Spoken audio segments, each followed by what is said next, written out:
بنو واقعہ بنو گردی اس وقت ڈیجیٹل میڈیا پہ پورے عروج پر ہے۔ بات شروع ہوتی ہے صبح 4:40 پر جب دہشت گرد بنو کینٹ کی دیوار کے ساتھ جو ہے بارود سے بھری ہوئی گاڑی ٹکراتے ہیں۔ بنو کینٹ میں داخل ہونے کے لیے حملہ کیا۔ 24 گھنٹے طویل یہ آپریشن چلا ہے۔ 10 دہشت گرد جن میں خودکش بمبار تھے انہیں جو ہے وہ کلا کما کیا گیا۔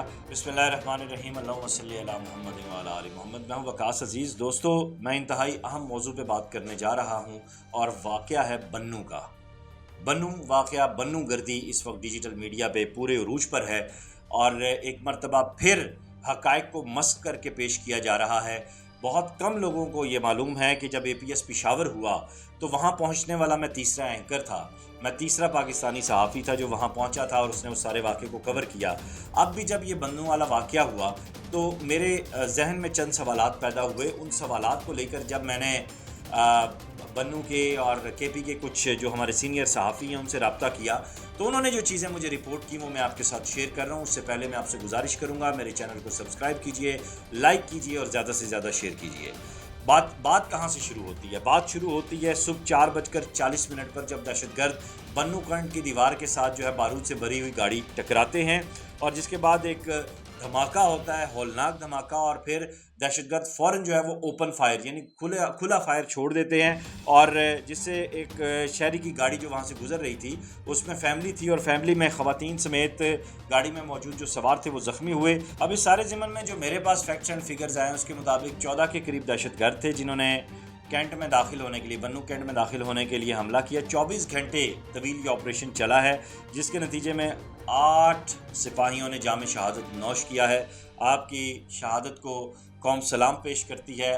شہید کی جو موت ہے وہ قوم کی حیات ہے اور 10 دہشت گرد جن میں خودکش بمبار تھے انہیں جو ہے وہ کلا کما کیا گیا اور بچ جانے والے جو چند دہشت گرد تھے انہوں نے ایک 2 منزلہ عمارت تھی اس میں پناہ لی، خود کو محصور کیا، جس کے پیچھے سول مارکیٹ اور بس سٹینڈ تھا۔ اور یہ بھی کہا جاتا ہے کہ ارد گرد کی شہری آبادی کو جو ہے وہ فوج کی جانب سے، اداروں کی جانب سے باخبر اسی وقت کیا گیا، خبردار کیا گیا کہ اس سارے ایریے میں نہ آئیں اور حفاظتی اقدامات کے طور پر دور رہیں اور دہشت گردوں کی خاتمے کے لیے جو ہے وہ اس وقت آپریشن کیا جا رہا ہے۔ کراس فائرنگ کی زد میں کوئی معصوم شہری نہ آ جائے۔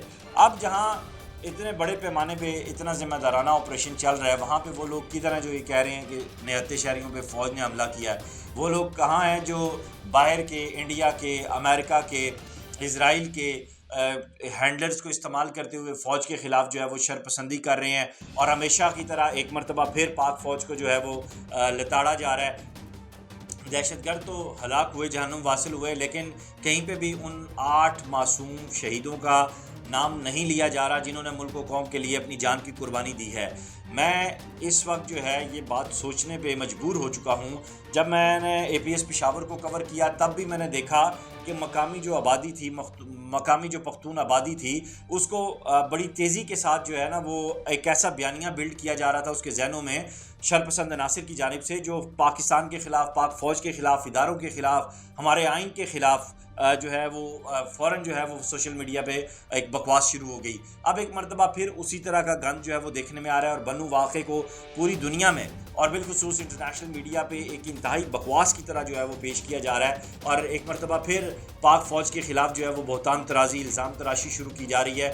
مجھے اس بات کی سمجھ نہیں آ رہی کہ KPK کے لوگ تو غیور ہیں، KPK کے لوگ تو محب وطن ہیں۔ بنو کے لوگوں کو پتہ ہے کہ یہیں اسی بنو کا دفاع کرتے ہوئے پاک فوج کے جوانوں نے اس سے پہلے بھی جام شہادت نوش کیا ہے اور KPK کے لوگ اس بات کو جانتے ہیں کہ پاکستان کی جو مسلح افواج ہیں انہوں نے ہمیشہ دہشت گردی کی روک تھام کے لیے سب سے زیادہ جو قربانیاں دی ہیں وہ KPK کی عوام کے ساتھ مل کر KPK میں دی ہیں۔ کیا KPK کے لوگ یہ بات بھول گئے ہیں کہ 2007-08 سے لے کے 2014-15 تک پاک فوج کے جوان ان کے شانہ بشانہ یہاں پہ دہشت گردی کے خلاف لڑے اور سیسا پلائی دیوار بنے رہے؟ مجھے سمجھ نہیں آتی کہ دنیا بھر میں سوشل میڈیا پہ اس طرح کا مواد شیئر کرنے والوں کے خلاف قانونی کارروائی کی جاتی ہے، پاکستان میں کیوں نہیں کی جا رہی؟ پاکستان ٹیلی کمیونیکیشن اتھارٹی کے پاس تو اس کے اختیارات بھی موجود ہیں، غالباً آرٹیکل 31 ہے جس کے تحت کارروائی کی جا سکتی ہے کسی بھی ایسے شخص کے خلاف جو پاکستان کے ادارے اور اہم شخصیات، حساس تنصیبات یعنی ملکی سلامتی کے خلاف اگر کوئی بھی بکواس کرے گا، کوئی بھی پروپیگنڈا جو ہے وہ لانچ کرے گا۔ کیا یہ جو جوان شہید ہوئے یہ کسی کے بیٹے نہیں تھے؟ کیا یہ کئی بچوں کے باپ نہیں تھے؟ کیا یہ کسی کا سہاگ نہیں تھے؟ کیا یہ کسی کے بھائی نہیں تھے؟